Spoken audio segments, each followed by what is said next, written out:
Hello guys, देखिए question है, ठीक है। वर्टिकल स्ट्रिंग का a light elastic string whose natural length is 4 feet is such that a force of 12 lbs, ठीक है, weight will stretch it to twice its natural length. One end of string is fixed and mass of 4 lb is attached to the other.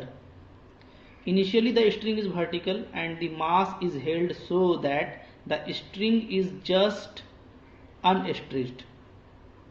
The mass is then let go.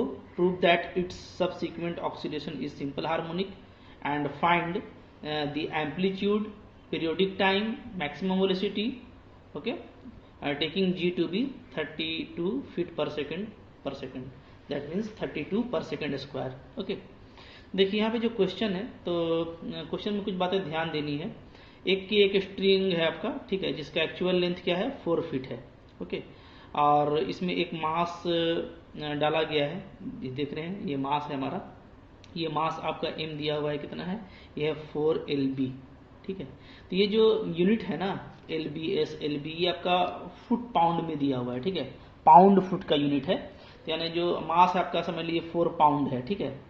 और ठीक है, तो शुरू में ये 4 जो है इसका फीट नेचुरल लेंथ है, तो वेट के हिसाब से कुछ ना कुछ एक्सटेंशन होगा, ठीक है। तो बोलता है कि इनिशियली जो है पूरा वर्टिकल है स्ट्रिंग और कुछ नहीं होता है, तो यानी कि टेंशन जो है वो इसको बैलेंस कर लेता है, ठीक है।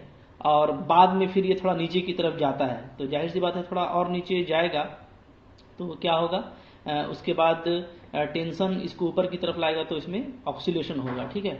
और ये ऑक्सीलेशन सिंपल हार्मोनिक मोशन है, ये प्रूफ करना है, ठीक है। और इसका एम्पलीट्यूड और पीरियडिक टाइम हम लोगों को फाइंड आउट करना है। क्लियर है, ठीक है।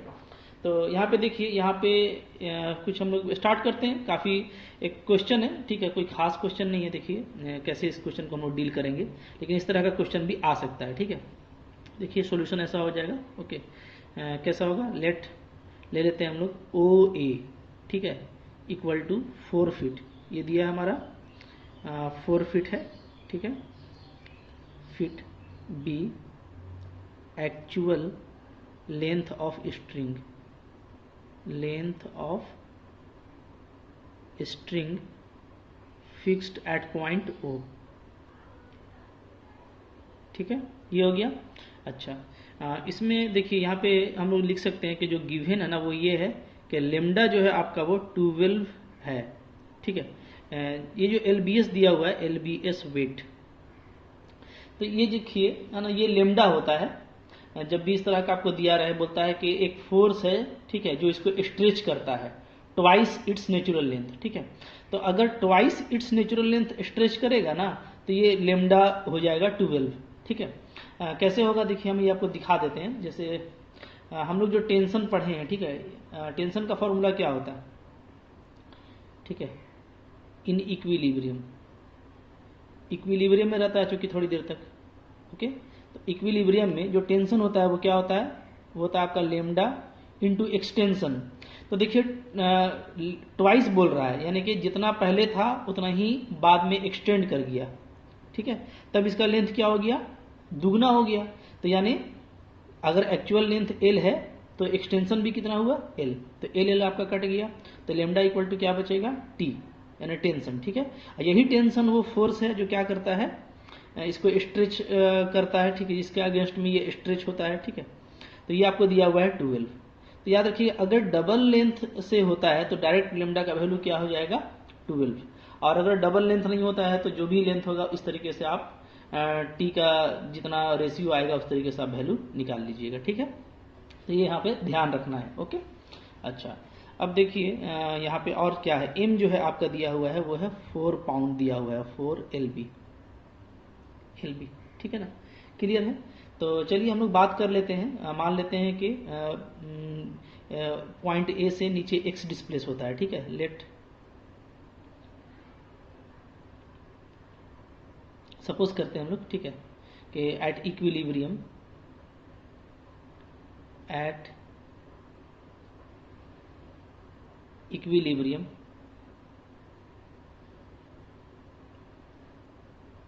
mass is below point A and at any time t it is at point P, यही मानने का तरीका है। ठीक है, वेयर AP को क्या ले लें, AP जो है हमारा सपोज कर लेते हैं ये x है। ठीक है, क्लियर है। ओके, तो हम लोग अब क्या करेंगे, अब हम लोग लिखेंगे यहाँ पे इक्वेशन ऑफ मोशन लिखेंगे। ठीक है, अच्छा यहाँ पे टेंशन कितना प्रोड्यूस होगा पॉइंट P पे, तो टेंशन होगा आपका, ठीक है, कितना होगा टेंशन, T इक्वल टू, तो टेंशन होता है हम लोग का क्या, लेमडा इंटू एक्सटेंशन, तो A से P तक एक्सटेंशन आपका x हुआ और एक्चुअल लेंथ इसका क्या है, तो ये है 4 फीट। ठीक है, तो लेमडा x बाई 4 हो जाएगा। ये जो है ये तो हम लोग टोटल में निकाले हैं, जो कि टोटल में आपको बोल रहा है कि जो फोर्स है, रिस्पॉन्सिबल फोर्स, वो क्या करता है, वो स्ट्रेच कर देता है ट्वाइस इट्स नेचुरल लेंथ। ठीक है, तो यहाँ से आपको वो लेमडा मिल जाएगा। लेकिन जब हम लोग आर्बिट्रेरी पोजीशन पे काम करेंगे तो आर्बिट्रेरी पोजीशन मेरा P है और इसका एक्सटेंशन यहाँ से x तक है, तो ये टेंशन क्या हो जाएगा, लेमडा x बाई 4। ठीक है, तो हम लोग क्या लिखेंगे, हम लोग लिखेंगे है ना, therefore tension at point P क्या हो जाएगा, ये हो जाएगा आपका T equal to lambda x by 4। ठीक है, एंड इक्वेशन ऑफ मोशन क्या आ जाएगा बताइए, इक्वेशन ऑफ मोशन इज, ठीक है, तो क्या होता है बताइए। ठीक है, जैसे ये T है ना, तो जब ये इसके नीचे जाएगा, ठीक है, शुरू में तो वो क्या है, थोड़ी देर के लिए अनस्ट्रेच्ड है, फिर जैसे ही थोड़ा सा इसको हम नीचे की तरफ डेल्टा x से नीचे की तरफ ये आएगा, ठीक है, तो क्या होगा, टेंशन इसको ऊपर की तरफ लेके जाएगा। ठीक है, तो ये ऐसा इक्वेशन ऑफ मोशन आप पहले भी निकाल चुके हैं। तो क्या हो जाएगा, नेट जो फोर्स होगा, अपवर्ड फोर्स, वो क्या होगा, वो होगा T माइनस mg। ठीक है, और इधर क्या होता है, इधर होता है हम लोगों का effective acceleration, effective force mx double dot. ठीक है, और ये माइनस में लेते हैं SHM के लिए। ठीक है, SHM के लिए लेते हैं क्योंकि ये सब हम लोगों को अंडरस्टूड है कि SHM में है, ऐसे तो हमको प्रूफ करना है कि ये SHM में है। ठीक है, लेकिन आपको पता है कि क्या है, मेरा जो नेट एक्सीलरेशन है वो ऊपर की तरफ होगा। ठीक है ना, ओके, तो हमेशा चूंकि एक्सीलरेशन ऊपर की तरफ रहता है तो जो x है मेरा वो रिड्यूस होता है, तो इसलिए ये साइन क्या हो जाता है, निगेटिव। ठीक है, तो क्या होगा बताइए, इसको हम लिख सकते हैं क्या, mg minus T is equal to mx dot, m का वैल्यू क्या है 4, तो यहाँ से ऐसे लिख दीजिए 4g माइनस t का वैल्यू क्या है, लेमडा x बाई 4। ठीक है, lambda x by 4 equal to यहाँ पे 4x डबल डॉट, ये आ जाएगा। ठीक है, अब यहाँ पे लेमडा का भी वैल्यू पुट कर देते हैं, लेमडा भी हमको 12 दिया हुआ है। ठीक है, चूँकि आपका क्या है, m आपका 4 है, 4 पाउंड। ठीक है, तो बस कुछ करना नहीं, अब इसको सोल्व करना है, पहले से आप इसको सोल्व करते आए हैं तो अब कुछ प्रॉब्लम आपको नहीं होने वाला है। ठीक है, आप बिंदास इसको सोल्व कीजिए। दिस इम्प्लाइज क्या आ जाएगा, दिस इम्प्लाइज आ जाएगा आपका 4g माइनस, ठीक है, 3gx equal to 4x double dot, ये आ जा रहा है। लेमडा का वैल्यू पुटअप कर दिया, लेमडा कितना था हम लोग का, 12। ठीक है, सिंस लेमडा इक्वल टू क्या था, 12। क्लियर है, ओके। अच्छा, अब इसको चलिए सोल्व करते हैं। दिस इम्प्लाइज क्या हो जाएगा, यहाँ से ये हो जाएगा आपका, अगर हम इसको थोड़ा सा सिंप्लीफाई करें तो लिख सकते हैं x double dot is equal to, ठीक है, यहाँ पे g है तो इसको ऐसे ले लीजिए। ठीक है, 4 से डिवाइड कर देंगे तो क्या आ जाएगा, g minus 3 by 4 g x, इसको ऐसे लिखना चाहते हैं, माइनस 3 बाई 4g को कॉमन ले लीजिए, क्या आ जाएगा, x माइनस 4 बाई 3। ठीक है, ओके, ताकि वो SHM का जो स्टैंडर्ड फॉर्म है वो आ जाए, है ना। अच्छा, यहाँ पे पुट कर दीजिए x माइनस 4 बाई 3 को z। ठीक है, तो x डबल डॉट यानी डबल डिफ्रेंसिएशन क्या हो जाएगा, z डबल डॉट के बराबर होगा, तो क्या आ जाएगा, z double dot equal to आ जा रहा है माइनस 3 बाई 4g। ठीक है, और आपका z। क्लियर, तो यही SHM का इक्वेशन है ना। क्या लिखेंगे, hence the motion is simple harmonic, simple harmonic. ठीक है, अच्छा, टाइम पीरियड क्या हो जाएगा इसका, time period is time period के बारे में मैंने आपको बताया हुआ है, कैसे निकालते हैं 2 पाई बाई ओमेगा नॉट, ठीक है। तो यही ओमेगा नॉट इसका रूट हो जाता है, तो इसको उलट के लिख दीजिए, तो क्या लिखिएगा 4/3g। क्लियर है, ठीक है। अच्छा, जी का वैल्यू हम लोगों को कितना लेना है, जी का वैल्यू लेना है हम लोगों को 4/3, जी को लेना है 32 ना। इसको सोल्व कर दीजिएगा तो क्या आ जाएगा 4 8 जा, तो ये आपका आ जाएगा पाई/√6, ठीक है। ये सेकंड हो गया, टाइम पीरियड निकल गया, ठीक है। एक काम तो हो गया। अच्छा, इसको इक्वेशन 1 ले लेते हैं। अब आगे चलिए, इसका हम लोग देखेंगे कि सेंटर क्या होता है, ठीक है। Centre of SHM, simple harmonic motion का सेंटर क्या होगा, ठीक है। तो ये कैसे मिलता है, तो ये इसी इक्वेशन से मिलता है, ठीक है।